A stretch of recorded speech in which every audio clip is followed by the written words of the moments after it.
मालमत्ता कर तसेच पाणीपट्टी थकबाकीदारांवरती आता KDMCने आता कठोर पाऊल उचलण्यास सुरुवात केली आहे आणि महानगरपालिकेच्या याच कारवाईच्या कचाट्यात आता कल्याण स्थानक देखील आलेलं आहे। मी सध्या उभा आहे कल्याण रेल्वे स्थानकावरती आणि याच ठिकाणी 4,42 लाख रुपये थकबाकी असल्याने पाणीपट्टी जी आहे ती कल्याण डोंबिवली महानगरपालिकेने कल्याण स्थानकाची ही खंडित केलेली आहे। एकंदरीत पाहायला गेलं तर अनेक वेळा पत्रव्यवहार करून अनेक अल्टिमेट देऊन तरी देखील रेल्वे प्रशासनाकडनं कुठल्याच प्रकारची थकबाकी ती भरण्यात आली नाही।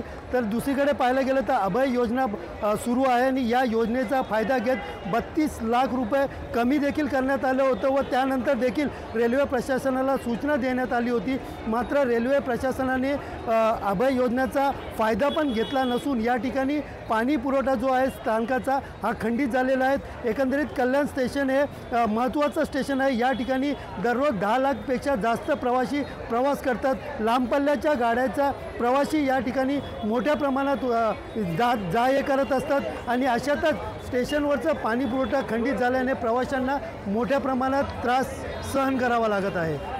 सुनील जाधव, TV9 मराठी, कल्याण।